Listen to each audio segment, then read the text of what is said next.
شاء النهارده غير كل الأشقية، كان بيوثق كل جرايمه على السوشيال ميديا، درس في كلية الحقوق ولكن نهايته كانت بشعة جدا. شاب عادي خالص، نزيه في لبسه اوائل، ما بيحبش يحتك بالناس قوي، كان انطوائي، بيحب مذاكرته، ممكن يساعد والده في المحل، وكان دايما في دراسته، وكان نفسه طبعا ان هو بقى يبقى حاجه في المجتمع. لما دخل كليه الحقوق، عارف انت بقى فكره ايه الطالب لما بيخش يقول حقوق، خلاص بقى السنهوري بقى، فاهم انت اللي هو ايه، خلاص بقى راجل بقى مستشار راح ومستشار جه، وهو لسه طالب في سنه اولى. يعني حصل معاه واقعه وهو في سنه اولى كليه سنه 94، كان ساعتها هو في اولى جامعه، فجه مدير الامن موقفين الشارع والمرور هنا وبتاع، وممنوع بتعدي من هنا واصبر وبتاع. هو طبعا معدي، راجل انا بتاع قانون، فهو اعتبر اللي بيقول له ما تعديش ده ازاي ما اعديش وانا راجل في حقوق وعارف قانون وما فيش ما يمنعني. فشدوا مع بعض، راح على القسم، اتعمل له محضر، قعد تحقيق 3 شهور وخد براءة وخرج. بعد ما خرج بالمصادفة قابل مدير الأمن تاني، طبعا مدير الأمن فاكر الواقعة لأن هو اشتبك مع مين؟ مع الأمناء اللي الحرس. موجودة في الحرس، مم. بالظبط كده، بتاع مدير الأمن. فمدير الأمن ده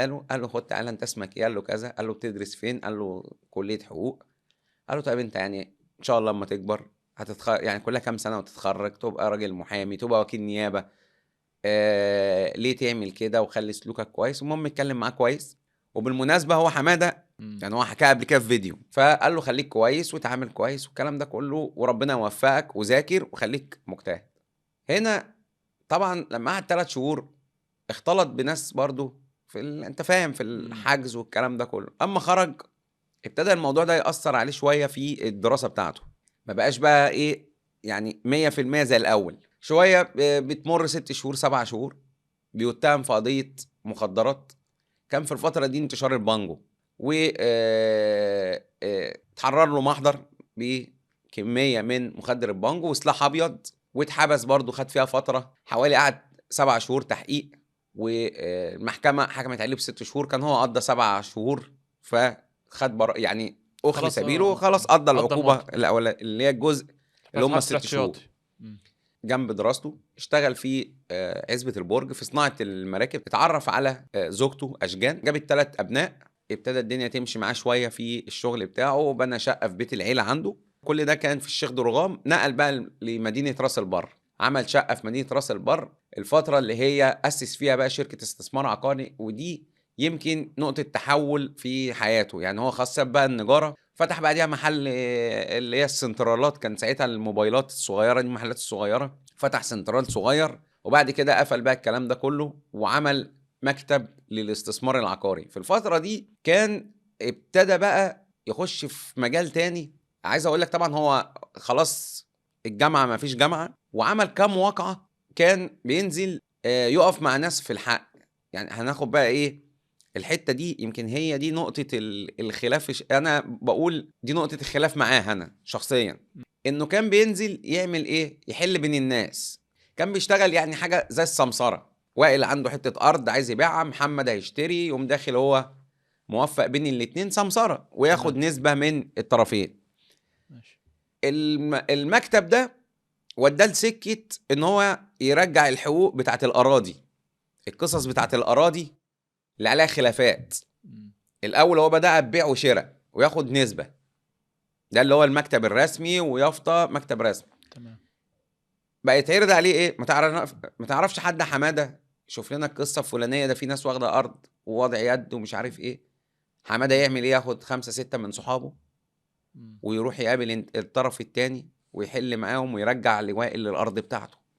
فلان يكلمه، ده فيها 5 6 مسلحين. خد بالك بقى هنا مم. اللي الناس ما بتاخدش بالها منه، في يعني ايه، في روايته.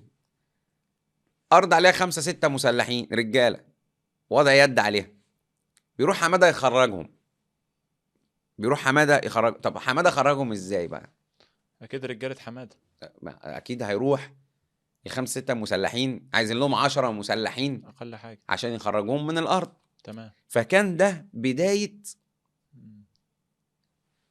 الشهره بتاعت حماده، وبدايه ان هو يخرج عن السيطره الامنيه في وجهه نظر الناس، ان هو بيرجع حق، لكن هو طبعا حاجه خارج الاطر القانونيه. بيحل هتقول لي حاجات اللي هو القانون بياخد فيها وقت شوية. وما كانش حد بيقدر يثبت عليه حاجه. طبعا كلها بتبقى اراضي متطرفه زي ما انت فاهم، هي طبعا لو جوه المدن والكلام ده كله بيبقى طبعا السيطره الامنيه عليها 100%. فدي كانت بتبقى اراضي متطرفه ومزارع، فكان بيلجأوا لحماده. حماده يقوم عامل ايه؟ مخلص وقابض والدنيا تمام واموره مستريحه. وفي نفس الوقت الموضوع يسمع. لو تفتكر كده كان بيجي فتره كده يقول لك حمله اعتقالات، لما يجي مثلا مجموعه كده تنتشر او يتسمع بيهم يقوم قايل لك حمله اعتقالات. فحماده اعتقل 4 مرات بسبب الايه؟ الوقائع اللي كان بيعملها دي. هنا مفيش اتهامات، يعني مفيش حد بيروح يتهمه ان اغتصب ارضه او خد ارض وائل العافيه، ما بيعملش ده. بس هو بيعمل ايه؟ بيرجع ارض وائل بقوه السلاح، تمام، خارج الاطار القانوني. طب هنا الدوله بقى تقف قدامه تعمل ايه؟ لا، يبقى ده يتم اعتقاله. فكان بيتم اعتقاله، اعتقل 4 مرات. يمكن هو حتى في فيديو اتكلم عن الاعتقال ده خفيف كده، يعني في نبذه قال انا اعتقلت 4 مرات. وده كان سبب الاعتقال، اللي هو كان بيفرض سيطره بقوه سلاح بس غير ظاهريه وبدون بلاغات مواطنين. مفيش حد بيشتكي، بس هو بيرتكب جريمه بس ما حدش بيشتكي. ليه ما حدش بيشتكي؟ لانه بيرجع حقوق. حماده راجل ضرب اهله، ضرب اهله، ضرب قريته 100 مع القريه، يقعد يحل مجالس عرفيه. ما هو المواضيع دي بقى دخلته ايه؟ هنروح لسكه تاني، المجالس العرفيه. الاول دخل المجلس العرفي اللي هو ايه؟ فقيه في القانون. انا قلت لك هو من يومه، من اول ما دخل حقوق هو يعني حابب موضوع الحقوق ده. خلاص بقول لك السنهوري في دماغ، خلاص حافظ كتب القانون كلها. اللي ما كملش هو طلع من ثالثه. يقعد يحل بين الناس. يحل بايه؟ يقول لك بيحل بالعدل. مشكله يقعد يحلها في مجلس عرفي ويكتب الناس ويمضوا، تمام، الامور بتتحل عنده. فانت النهارده مثلا في القرى والارياف لما يجي مثلا انت واحد هو واخوه مثلا بيتخانقوا على الورث، لو انت رحت للمحكمه تقول لك 3 سنين، انت فاهم، فرز وتجنيد ومش عارف ايه عبال ما تخلص من الفرز والتجنيب، يقعد ده ويقعد ده، وتعالى انت ليك ايه كذا كذا وربنا قال كذا وانت ليك كذا، يلا خلص امضي امضي، حل ما بينهم. فيظهر قدام اهل البلد الراجل بيحل فعلا. هل في واقعة فعلية ثبتت ان هو يعني ليه فرض سيطرة او واقعة جنائية؟ هقول لك على واقعة كده وائل. جات لهم في المجلس العرفي، وهو بقى في الفترة دي بقى هو بقى رئيس المجلس. شابين من القرية اعتدوا على واحدة ست داخل مسكنها. ففي الوقائع العرفية دي، واقعة زي دي طبعا بيحكموا على التسلل ده والاعتداء وكذا وكذا، وده حكمه كذا وده حكمه كذا وده حكم، فاهمني؟ زي ما انت فاهم في الجلسات العرفية. حمادة هنا بقى قفل الدفتر، مفيش دول هجيبهم واقعدهم وامضيهم واعمل لهم وبتاع. قفل الدفتر، جاب الرجالة، طلع على البيتين بتوع الشابين، نزل الشابين من وسط قرايبهم ووسط عيلتهم.